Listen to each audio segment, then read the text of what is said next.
Kami bersyukur Tuhan buat kebaikan, kasih setia, pemeliharaan yang selalu baru dalam hidup kami. Kalau kami ada sebagai kami ada pada hari ini, kami tahu semua karena kebaikan dan anugerah Tuhan yang besar dalam hidup kami.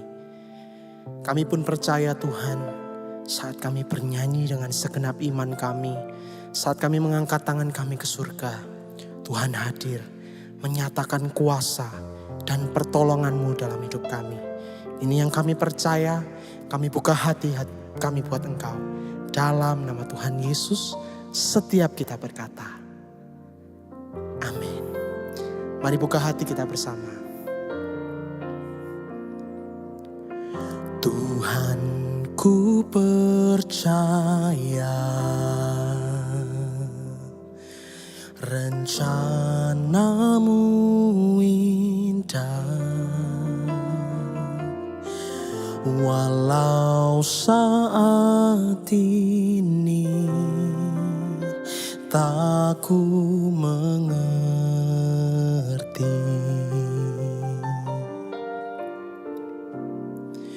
Engkau telah berfirman,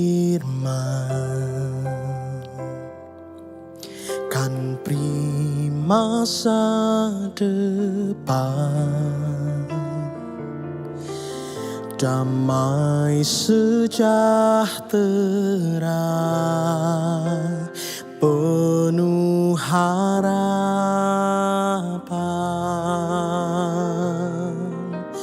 Ku tahu rencana-Mu indah bagiku.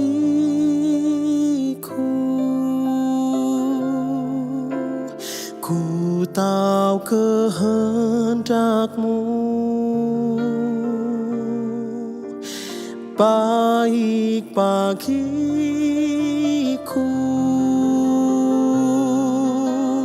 Ku tahu rancangan-Mu sempurna bagiku.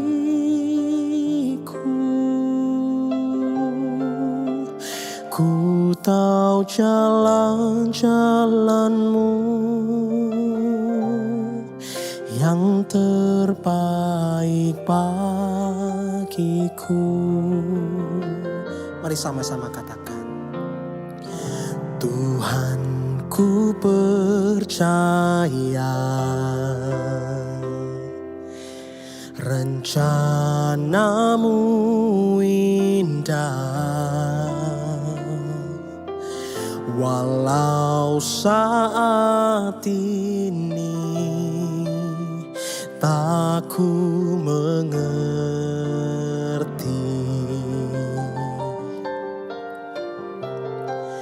Engkau telah berfirman, kan beri masa depan, damai sejahtera, penuh harapan. Mari angkat tanganmu, katakan, ku tahu rencana-Mu indah bagiku.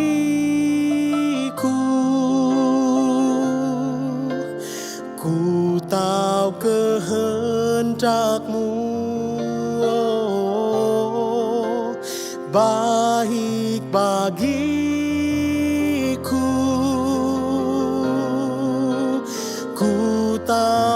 rancanganmu sempurna bagiku.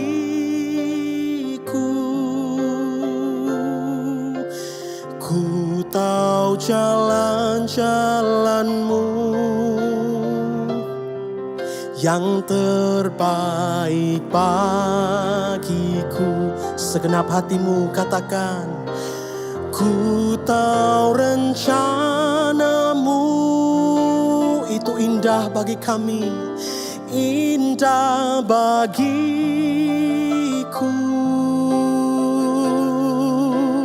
Ku tahu kehendakmu baik bagiku.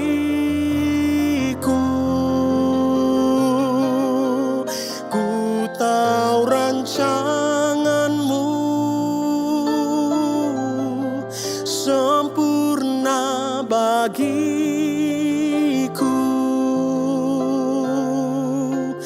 Ku tahu jalan-jalanmu yang terbaik bagiku. Dengan segenap imanmu katakan, ku tahu rencanamu indah bagiku.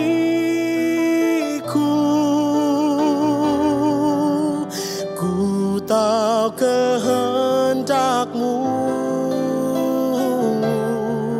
oh baik bagiku.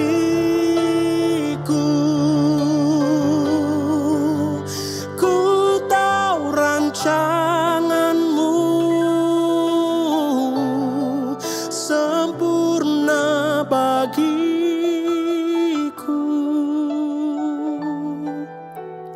Ku tahu jalan-jalanmu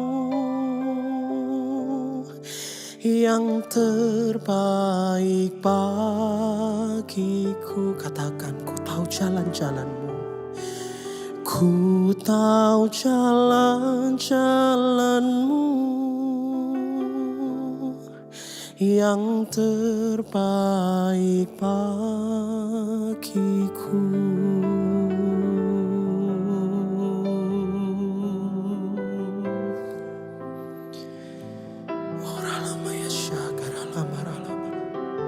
Mari mulai angkat suara kita menyembah Bapak Ibu saudaraku.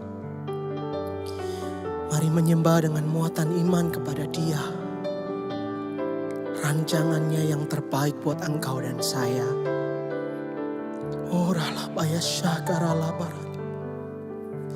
Ini yang kami percaya Tuhan, bahwa Engkau merancangkan hari depan yang penuh dengan harapan bagi hidup kami. Oh, aku percaya, aku percaya, ku percaya, Kau memegang tanganku, Kau berjalan bersamaku, menuntun langkahku, Kau menolongku, Kau pelihara hidupku. Aku percaya, aku percaya, haleluya. Aku percaya, Kau menopang langkahku, Kau berikan jalan keluar. Aku percaya, aku percaya. Ya lama ya oh, urala baya syakara lama ralamo. Iman kami percaya, sebab Engkau yang menopang, sebab Engkau yang menolong. Haleluya. Orala baya syakara labarala. Orala baya syakara labarala barala barala. Di tengah keadaan yang tidak baik yang sedang kami hadapi hari-hari ini. Di tengah masalah yang sedang kami hadapi. Badai hidup yang sedang kami terpa hari-hari ini Tuhan. Satu hal yang kami percaya dan yang kami pegang dalam hidup kami. Bahwa rencana Tuhan itu damai sejahtera. Bahwa rencana Tuhan itu hari depan yang penuh dengan harapan. Sekalipun kami merasa kami ditinggalkan tapi kami tahu Tuhan tidak pernah meninggalkan setiap kami. Bahkan sedetik pun Engkau menjagai langkah kami. Oh Tuhan, kami percaya. Kami percaya. Kami percaya Tuhan, kami percaya. Ajar kami untuk selalu berharap dan percaya kepada Tuhan. Bukan karena kuat dan gagah kami, melainkan karena kuasa-Mu yang besar yang ada dalam hidup kami, yang boleh memampukan kami untuk berjalan ya Tuhan. Oh ralabaya syakar halabaralabarala. Mari Bapak Ibu saudaraku, gunakan waktu yang ada, mari kita menyembah. Mari bukalah kedua tanganmu, tengadakan wajahmu kepada Tuhan. Dia Allah yang hadir, Dia mendengar setiap nyanyian dan tetesan air mata. Oh mari menyembah, mari menyembah, mari menyembah. Percaya pada janjinya.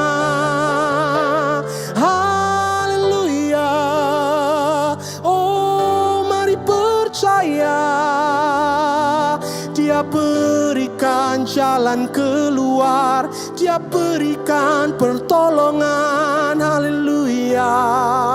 Oh ini yang ku percaya, Kau menolong hidupku Tuhan.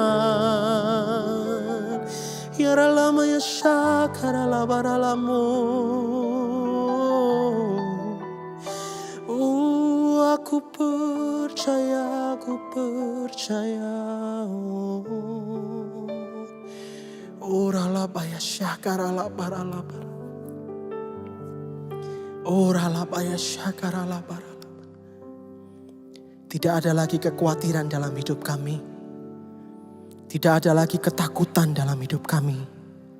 Sebab kami tahu rencana Tuhan akan terjadi dalam hidup kami. Kehendak-Mu yang terjadi dalam hidup kami Tuhan. Kami percaya dan berharap kepada Engkau. Ku tahu rencana-Mu indah bagiku.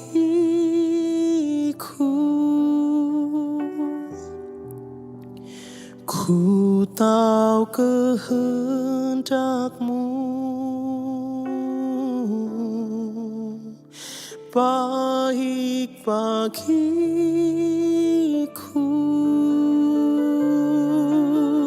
Ku tahu rancangan-Mu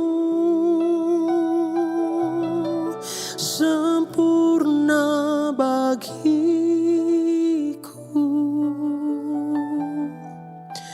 Ku tahu jalan-jalan-Mu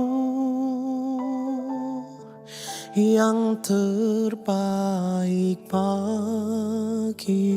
Lagi Bapak Ibu saudaraku, katakan ku tahu. Ku tahu rencana-Mu. Nyanyi dengan percaya. Indah bagiku.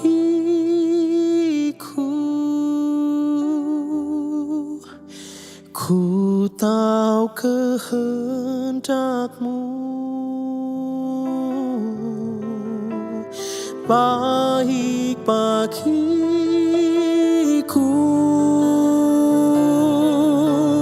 Ku tahu rancangan-Mu sempurna bagiku. Ku tahu jalan-jalan-Mu yang terbaik bagiku. Katakan ku tahu jalan-jalan-Mu.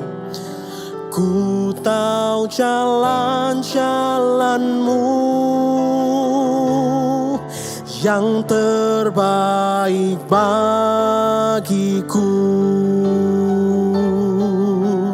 Ku tahu jalan-jalan-Mu yang terbaik bagiku.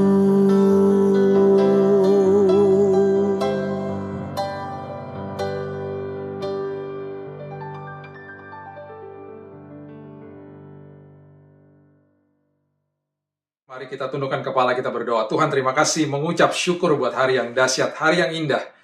Karena setiap hari Tuhan ciptakan dan Tuhan sudah sediakan perkenanan Tuhan yang begitu dahsyat. Terima kasih Tuhan berbicara kepada kami dan kami akan dimerdekakan. Terima kasih Yesus. Di dalam satu nama, Yesus Kristus, Tuhan dan Juru Selamat kami. Kami sudah berdoa dan kami sambut firman kehidupan. Amin. Shalom Bapak Ibu yang terkasih di dalam Tuhan. Pada hari ini kita akan membahas firman Tuhan dengan judul terobosan. Terobosan. Saya sudah begitu letih dan capai untuk mendengar keluhan-keluhan dari banyak orang, dan ironisnya banyak jemaat yang hidup di dalam ketakutan karena percaya dengan kebohongan-kebohongan iblis. Kita mau belajar dan terus belajar. Dan saya percaya firman Tuhan hari ini bukan sekedar memerdekakan kita saja, tapi menghancurkan semua pijakan-pijakan iblis yang sudah ada dalam kehidupan kita. Setiap kali kita percaya dengan kebohongan iblis, iblis membuat sebuah pijakan di dalam kehidupan ini. Makin kita percaya, pijakan itu makin kuat. Makin kuat. Bahasa Inggrisnya dikatakan strongholds. Ya, strongholds. Dia akhirnya menguasai pikiran, dia menguasai hati, dan kemudian apa yang kita keluarkan dari mulut kita dan tindakan-tindakan kita itu sesuai dengan value system atau sesuai dengan apa yang kita percayai selama itu. Dan seringkali ironisnya kita percaya dengan kebohongan-kebohongan dia. Saya harap firman Tuhan hari ini kita akan membongkar semua kebohongan-kebohongan iblis supaya kita hidup di dalam kemerdekaan. Kemerdekaan yang sebenarnya supaya kehidupan kita setiap hari penuh dengan damai, penuh dengan sukacita, penuh dengan optimisme setiap hari. Karena apa? Karena Tuhan sudah mati bagi kita dan sudah memberikan kuasa kebangkitan di dalam setiap hidup kita. Saya akan buka di awal ini dari Yakobus, pasalnya yang pertama, ayat yang sangat populer yang sudah kita baca berkali-kali. Ayat yang kedua sampai keempat, kita mulai di ayat yang kedua, dikatakan, saudara-saudaraku, anggaplah sebagai suatu kebahagiaan. Yakobus mengatakan, anggaplah sebagai suatu kebahagiaan, count it all joy. Atau bisa dikatakan, anggaplah sebagai suatu kesempatan yang penuh dengan sukacita. Anehnya, kesempatan yang penuh dengan sukacita ini adalah sebuah kesempatan yang mengatakan apabila kamu jatuh ke dalam berbagai-bagai pencobaan. Kok bisa? Yakobus, kamu tahu apa sih? Kamu tahu saya sedang sakit. Kamu tahu saya sedang divonis mati sama dokter. Kamu tahu saya baru kehilangan keluarga saya. Kamu tahu besok itu saya punya hutang yang harus dibayar. Apakah kamu tahu saya lagi bergumul sama masalah keluarga? Kok kamu sembarangan ngomong seperti itu? Count it all joy, anggap sebagai suatu kebahagiaan. Kamu tahu nggak masalahku? Yakobus sudah melihat apa yang terjadi di depan matanya. Dia melihat Yesus yang mati dan kemudian bangkit. Dan dia mengalami peristiwa yang luar biasa dalam hidupnya. Dan oleh sebab itu dia katakan, anggaplah sebagai suatu kebahagiaan. Kenapa? Coba kita telusuri. Apabila kamu jatuh. Jatuh itu di dalam bahasa aslinya adalah peripipto. Bahasa aslinya adalah peripipto.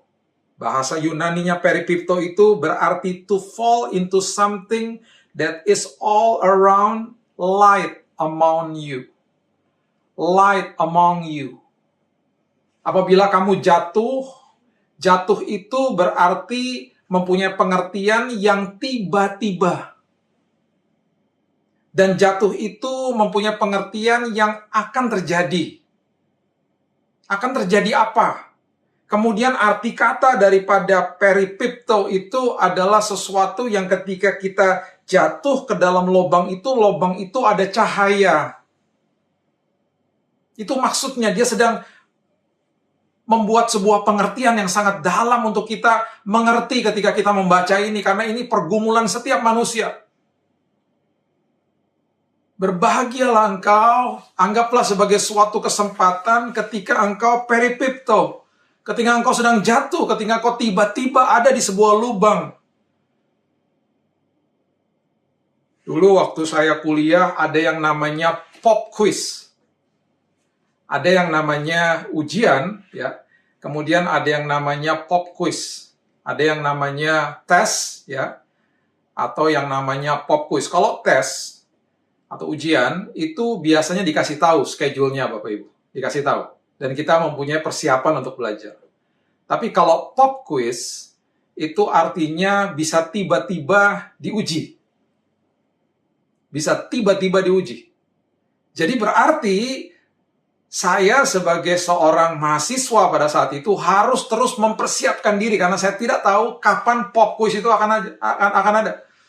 Bisa tiba-tiba, biasanya profesornya masuk ke dalam ruangan, kemudian dia langsung katakan, siap-siap, semuanya taruh di bawah, ya, taruh di dalam tas, pop quiz. Pop quiz. Wah, langsung deg-degan. Aduh, saya bisa nggak ya? Itu artinya kata peripipto. Tiba-tiba jatuh. Karena kita bisa menghadapi apa saja kesulitan hidup itu kapan saja. Di mana saja, karena hidup di dalam dunia yang penuh dengan dosa. Itu maksudnya. Kemudian dia teruskan lagi ke dalam berbagai-bagai pencobaan. Kata pencobaan ini di dalam bahasa aslinya adalah pairasmos. Pairasmos ini artinya adalah to putting a proof, experience, solicitation, discipline of provocation, implication, adversity. Dalam bahasa Indonesianya itu berarti ada sebuah ujian, sebuah tes, ada sesuatu yang sedang diuji. Itu maksudnya daripada kata itu. Ya, jadi gak apa-apa kamu bersukacita ketika kamu peripipto menuju kepada pairasmos. Ketika kamu tiba-tiba diuji, itu maksudnya. Anggaplah sebagai suatu kebahagiaan ketika engkau tiba-tiba diuji. Diuji apanya? Diuji apanya? Ayat yang ketiga mengatakan, sebab kamu tahu bahwa ujian terhadap imanmu. Ini dia. Ujian terhadap imanmu itu menghasilkan ketekunan. Jadi yang diuji adalah iman.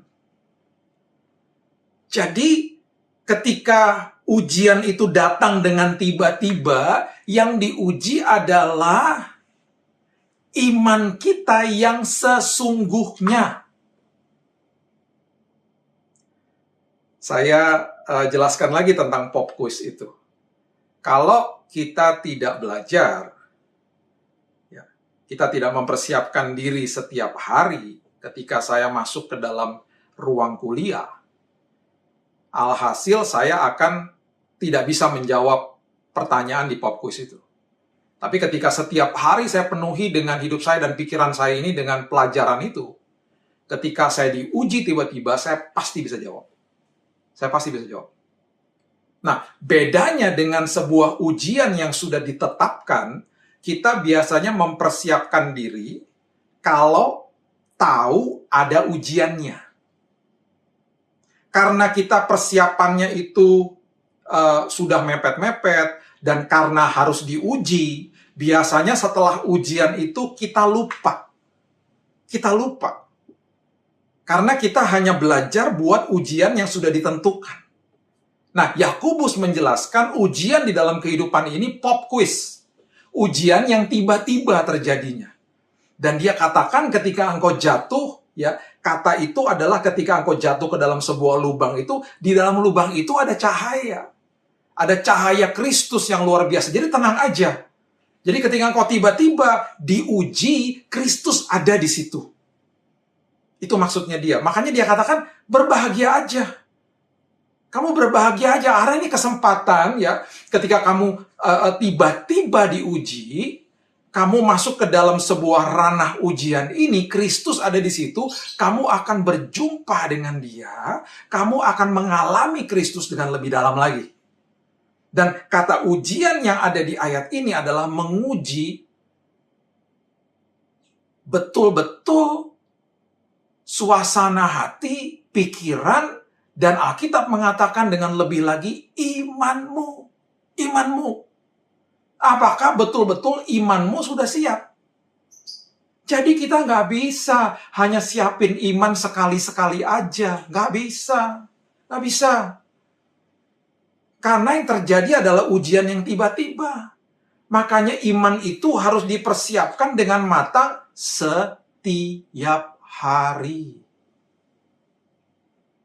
Karena disitulah ketahuan ketika kita masuk ke dalam ujian, apakah iman kita itu teguh atau tidak?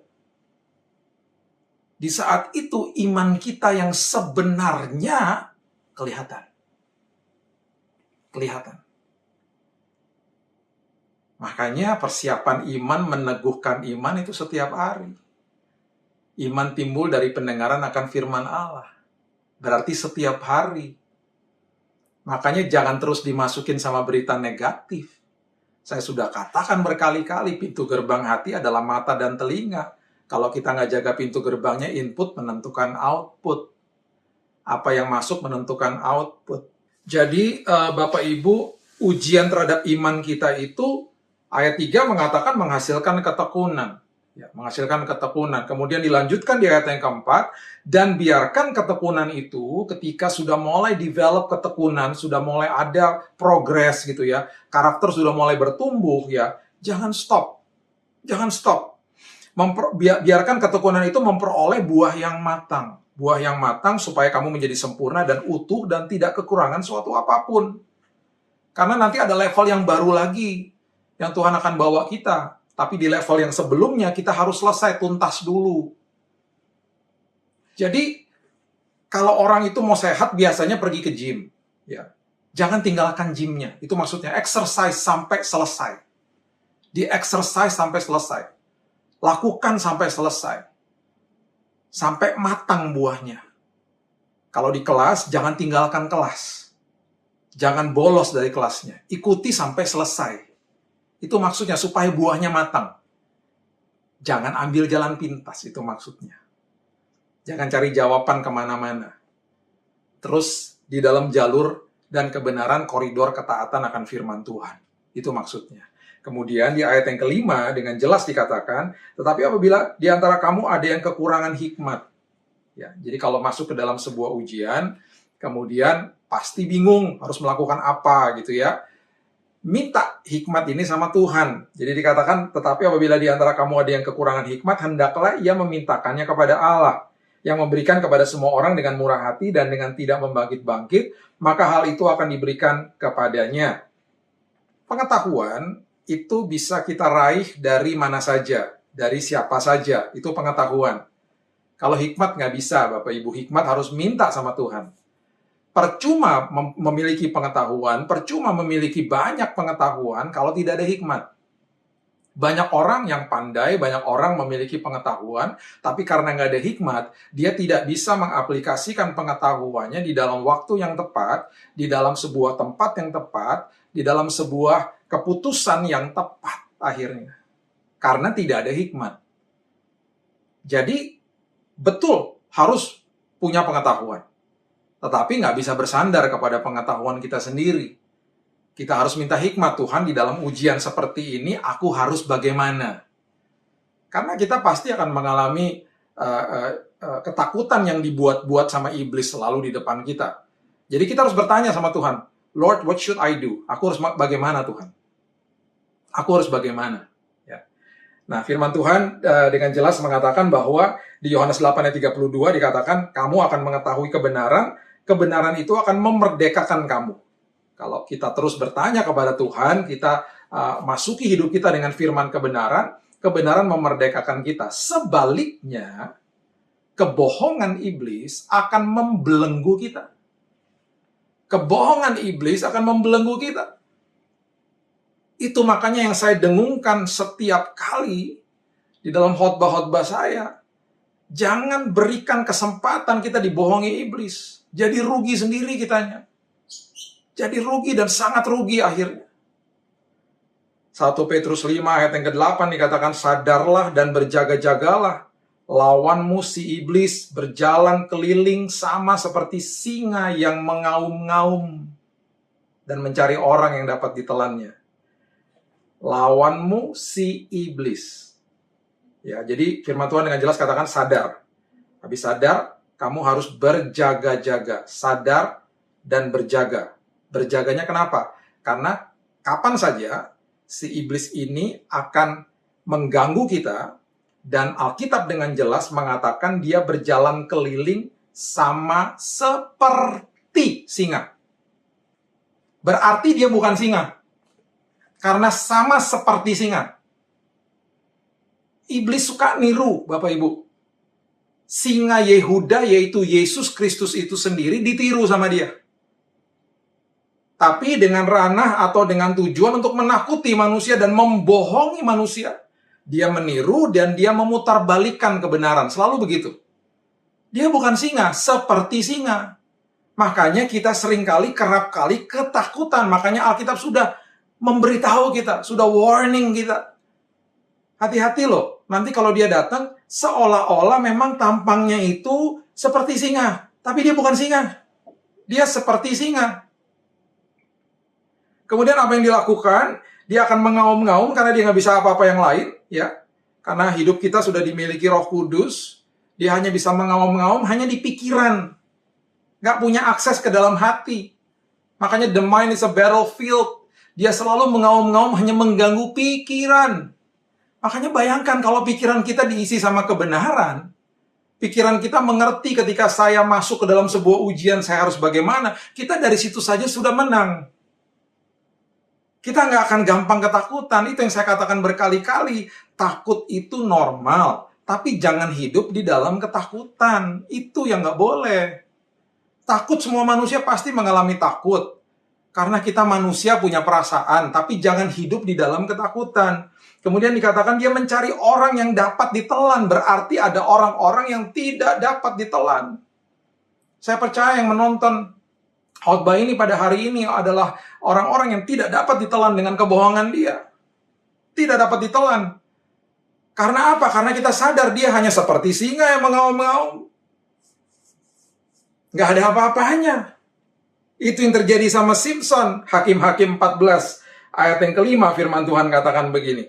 Hakim-Hakim 14 ayat yang kelima dan keenam dikatakan, lalu pergilah Simson beserta ayahnya dan ibunya ke Timna. Ketika mereka sampai ke kebun-kebun anggur di Timna, maka seekor singa muda mendatangi Simson dengan mengaum. Gambaran iblis. Singa itu datang kepada kita, ujian itu datang kepada kita dengan tiba-tiba. Dan apa yang Alkitab katakan? Mengaum. Hanya bisa mengaum. Ini yang luar biasa. Ayat yang ke-6. Ini adalah gambaran umat Tuhan yang sudah ada roh Tuhan di dalamnya, yaitu saudara dan saya. Dikatakan pada waktu itu berkuasalah roh Tuhan atas dia. Roh Tuhan berkuasa atas Simson. Roh Tuhan berkuasa atas kita. Dikatakan sehingga singa itu dicabiknya, perhatikan kalimat ini, seperti orang mencabik anak kambing. Singa itu dicabik, seolah-olah seperti mencabik anak kambing, nggak ada apa-apanya. Tanpa apa-apa di tangannya, tetapi tidak diceritakannya kepada ayahnya atau ibunya apa yang dilakukannya itu. Singa itu dicabik seperti kambing, tidak ada apa-apanya. Jadi yang kita perlu perhatikan, kebenaran yang kita perlu perhatikan, ketakutan-ketakutan negatif, news, hal-hal yang negatif, hoax dan lain sebagainya yang disebarkan di mana-mana oleh iblis. itu hanya seperti singa yang mengaum-ngaum, dan ketika kita hadapi dengan firman Tuhan, itu seolah-olah seperti anak kambing yang gak ada apa-apanya. Itu seperti itu. Saya teringat di SD dulu.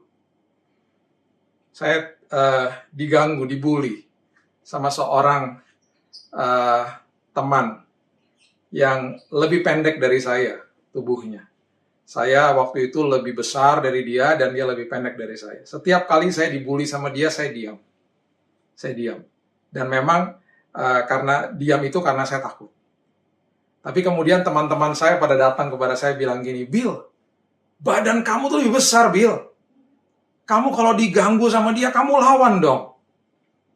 Stand up for yourself, lawan dong. Jangan cuma diam aja karena teman-teman saya juga gemes. Ayo dong, kamu tuh paling besar di kelas kita.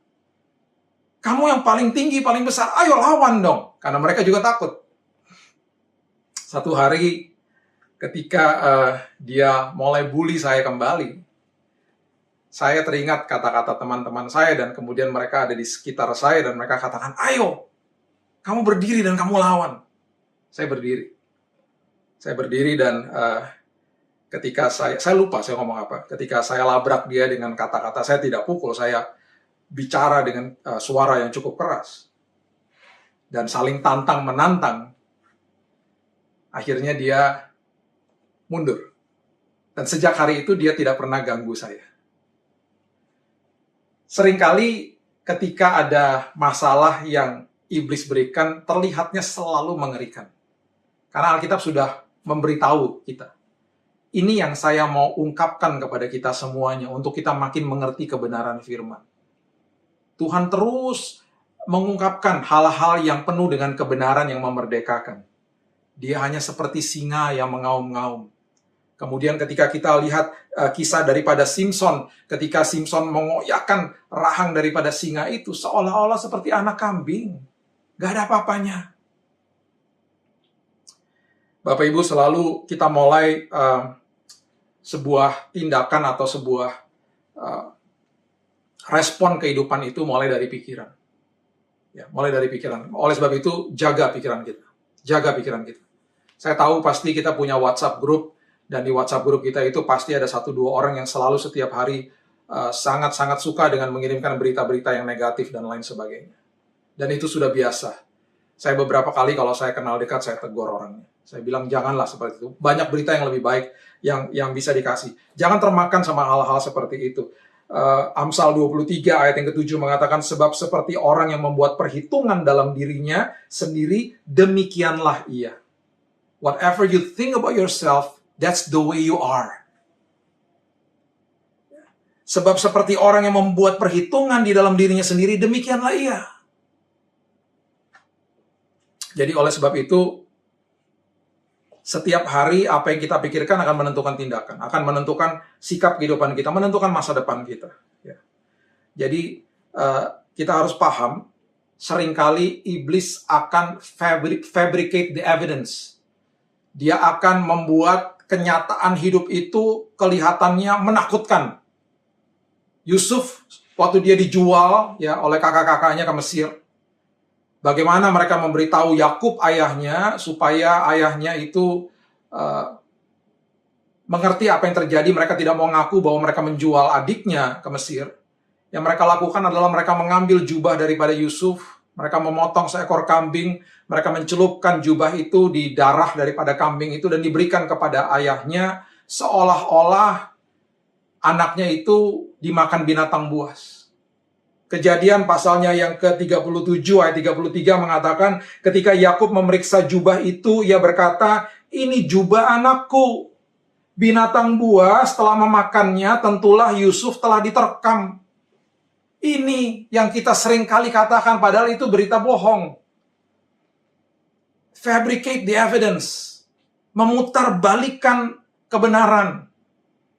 Mengelabui kita. Seolah-olah, waduh, anakku mati diterkam, dibohongi. Itu yang terjadi selalu. Dan kemudian setelah pikiran kita mulai dikuasai, kita mulai dikuasai juga di dalam perkataan kita. Amsal 18 ayat 21 mengatakan hidup dan mati dikuasai lidah. Siapa suka mengemakannya akan memakan buahnya. Siapa yang suka bicara-bicara negatif akan makan buahnya. Jadi hati-hati dengan hal-hal seperti itu, perkatakan kebenaran. Makanya firman Tuhan yang pernah saya sampaikan juga ya, jangan kamu khawatir dan berkata. Jangan kamu khawatir dan berkata. Di Matius 6 ayat 31. Tuhan katakan jangan khawatir. Setelah kamu jangan khawatir, sekarang kamu jangan berkata. Berkata apa? Ngeluh berarti. Ngeluh lah, aduh gimana ya, aduh bayar uang sekolah gimana ya, aduh suami di PHK nih, aduh gimana ya, aduh income lagi menurun nih dalam musim yang sulit ini, dan lain sebagainya. Selalu dari doa sampai kepada jawaban doa, itu adalah masa di mana orang banyak yang menyerah. Itu adalah ujian daripada iman kita yang sebenarnya. Itu yang Yakobus katakan, ya, iman kita diuji di situ. Dilihat kebenarannya, keabsahannya dilihat di situ. Makanya persiapan itu harus setiap hari. Ya. Makanya hati-hati dengan perkataan. Ketika kita akhirnya membentuk sebuah belief system, kita akhirnya mengatakan perkataan-perkataan yang negatif terus. Makanya penuhi dengan apa? Penuhi dengan ucapan syukur. Ucapan syukur adalah bukti daripada iman. Itu ucapan syukur. Ucapan syukur adalah dasar daripada penyembahan. Ucapan syukur adalah bukti daripada iman. Jadi dari doa sampai mendapatkan jawaban, sampai termanifestasi jawaban, penuhi dengan ucapan syukur. Terima kasih Tuhan, terima kasih. Nggak usah begging, nggak usah minta-minta terus.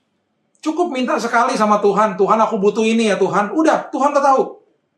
Besoknya ketika berdoa lagi, bilang terima kasih Tuhan, aku percaya, aku sudah mendapatkan jawaban yang terbaik. Nggak usah mengemis, nggak usah minta-minta terus. Tuhan terima kasih, aku sudah mendapatkan jawaban yang terbaik. Itu adalah bukti daripada iman yang sebenarnya. Ya.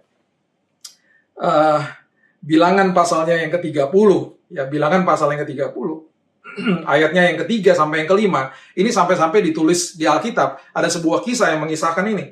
Tetapi apabila seorang perempuan bernasar kepada Tuhan dan mengikat dirinya kepada suatu janji di rumah ayahnya, yakni pada waktu ia masih gadis, dan ayahnya mendengar nasar dan janji yang mengikat diri anaknya itu, tetapi ayahnya tidak berkata apa-apa kepadanya, maka segala nasarnya itu akan tetap berlaku. Dan setiap janji mengikat dirinya akan tetap berlaku juga. Jadi kalau anaknya berjanji, anaknya yang masih gadis berjanji, ya anak ini menceritakan seorang anak kecil gitu yang tidak punya pengertian. Ketika dia melakukan janji atau bernasar, ketika ayahnya tidak menggagalkan itu, harus terjadi.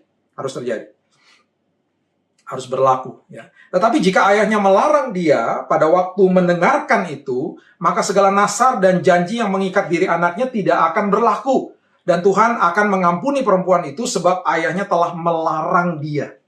Ini sampai ditulis di Alkitab.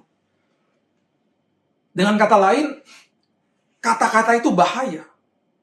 Sampai-sampai Alkitab menuliskan kalau sampai anakmu mengeluarkan kata-kata negatif karena mereka tidak ngerti, kamu bisa membatalkan dalam nama Yesus. Seringkali mungkin kita mendengar anak-anak kita berkata-kata negatif. Betul, kita harus edukasi mereka. Dan kita bisa membatalkan dalam nama Yesus. Tidak akan terjadi atas hidupmu. Karena dari kata-kata timbul kehidupan, dari kata-kata timbul kematian. Hati-hati dengan perkataan kita. Kalau kita terus memperkatakan kata-kata negatif, lama-kelamaan kita akan hidup kita seperti itu.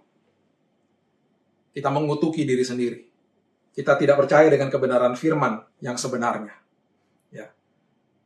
Saya akan tutup dengan kebenaran ini. 2 Samuel 5, ayat yang ke-17 mengatakan begini. Ya, 17, 18, dan 19 mengatakan begini. Ketika didengar orang Filistin bahwa Daud telah diurapi menjadi raja atas Israel, maka majulah semua orang Filistin untuk menangkap Daud. Tetapi Daud mendengar hal itu, lalu ia pergi ke kubu pertahanan. Ada musuh datang, kita juga biasanya bertahan. Gimana nih Tuhan caranya? Ketika orang Filistin itu datang dan memencar di lembah Refaim. Sama seperti iblis, memencar, menyerang di semua aspek kehidupan. Ayat 19 dikatakan, bertanyalah Daud kepada Tuhan. Bertanyalah Daud kepada Tuhan. Apakah aku harus maju melawan orang Filistin itu? akan kau serahkan mereka ke dalam tanganku. Kemudian Tuhan menjawab Daud. Ya, Daud lagi minta hikmat sama Tuhan. Tadi kita sudah belajar, Daud minta hikmat. Ya, kemudian Tuhan menjawab Daud, majulah, ya, sebab aku pasti akan menyerahkan orang Filistin itu ke dalam tanganmu. Ya, ini ditulis di dalam satu ayat. Daud berdoa, Tuhan menjawab, tertulis semuanya dalam satu ayat. Seringkali ketika kita bertanya kepada Tuhan dan mendapat jawaban itu, tidak ada di dalam satu ayat. Ada masa tunggu biasanya. Itu yang saya katakan tadi. Penuhi masa tunggu itu dengan ucapan syukur. Jangan dengan keluhan. Jangan dengan kata-kata negatif. Penuhi dengan ucapan syukur dan tidak usah minta-minta terus. Cukup sekali aja. Tuhan sudah tahu. Utarakan keinginanmu dan kemudian setelah minta, kemudian penuhi dengan ucapan syukur. Terima kasih Tuhan. Aku percaya bahwa jawaban yang terbaik sudah aku terima. Itu adalah bukti dari iman kita. Ya. Dan kemudian ayatnya yang ke-20. Firman Tuhan mengatakan, lalu datanglah Daud di Baal Perasim.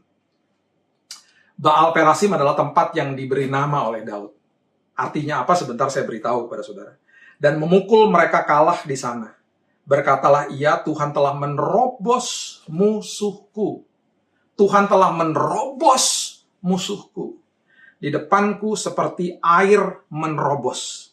Sebab itu orang menamakan tempat itu Baal Perasim. Baal Perasim.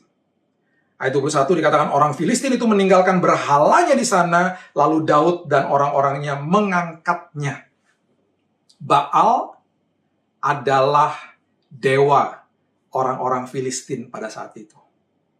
Dan mereka berpikir ketika ada Baal di lembah itu, atau di bukit itu, mereka pasti menang melawan Daud. Melawan bangsa Israel. Mereka berpikir mereka pasti menang. Jadi kemudian Daud mulai bertanya kepada Tuhan. Ketika kita menghadapi ujian, kita bertanya kepada Tuhan. Ketika ada masa tunggunya, penuhi dengan ucapan syukur. Ya, penuhi dengan ucapan syukur. Serahkan kepada Tuhan. Minta hikmat kepada Tuhan. Pengetahuan baik, tapi tanpa hikmat percuma. Tanya sama Tuhan, apa yang harus aku lakukan? Dan ketika Tuhan menjawab dan pasti menjawab, firman Tuhan mengatakan, Tuhan telah menerobos musuhku di depanku seperti air menerobos. Kata perasim itu adalah artinya menerobos, menghancurkan Baal. Menghancurkan Baal. Firman Tuhan pada hari ini, semua strongholds, semua pijakan-pijakan iblis yang telah dia buat dan berhasil di dalam setiap kehidupan kita. Mau kebohongan dalam aspek kehidupan apapun, mau kebohongan bentuknya seperti apapun di dalam pikiran-pikiran dan hati kita. Mungkin ada yang percaya kalau saya sakit berarti ini dari iblis. Kalau saya mengalami kesulitan berarti karena ini hukuman saya berbuat dosa dan lain sebagainya.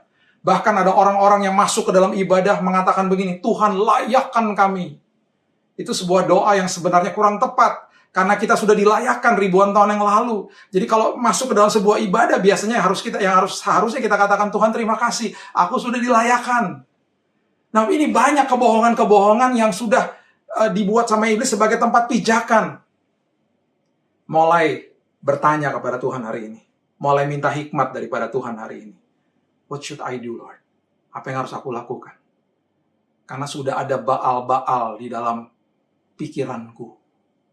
Sudah ada tempat pijakan-pijakan yang iblis sudah menguasai hidupku. Ada tempat pijakan yang dia katakan engkau tidak akan sembuh.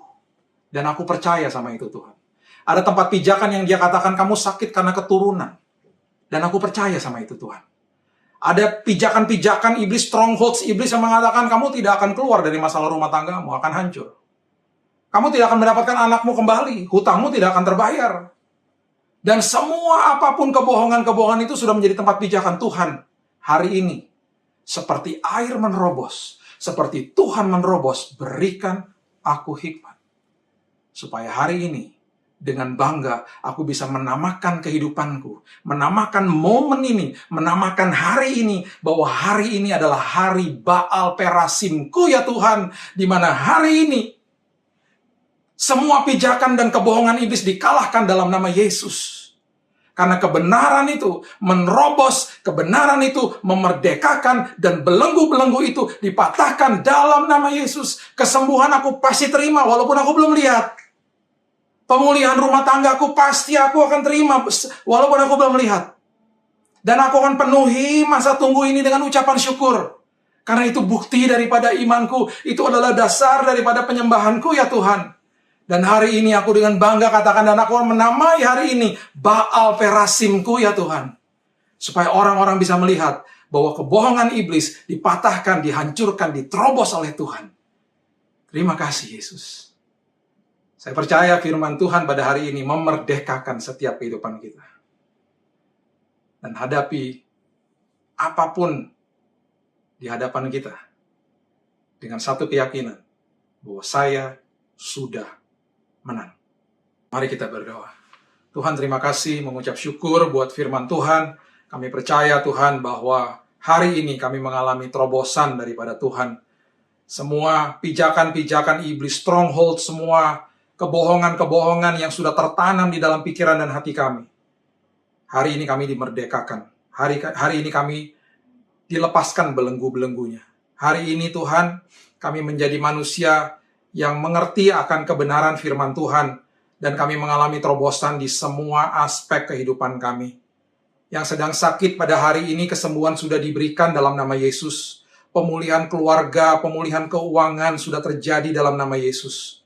Aku percaya Tuhan, hari ini mujizat sudah terjadi, dan aku akan penuhi masa di mana kami berdoa dan menunggu jawaban doa dengan ucapan syukur. Karena ucapan syukur adalah bukti daripada iman kami ya Tuhan. Dan dasar daripada penyembahan kami. Terima kasih ya Yesus, mengucap syukur buat hari yang indah ini. Hari di mana kami dengan bangga menyatakan ini adalah Baal Perasimku. Ini adalah hari di mana kami mengalami terobosan Tuhan. Seperti air hidup itu mengalir dan menerobos semua kebohongan-kebohongan iblis. Meteraikan firman ini ya Tuhan. Dan kami akan menjadi pemenang-pemenang di dalam Kristus Yesus. Di dalam satu nama Yesus Kristus Tuhan dan Juru Selamat kami sudah berdoa dan mengucap syukur. Kita sama-sama katakan, amin. God bless you. Jemaat yang dikasihi Tuhan, saya mohon bangkit berdiri sambil membuka kedua tanganmu. Kipapata kaya rana mata pakaian.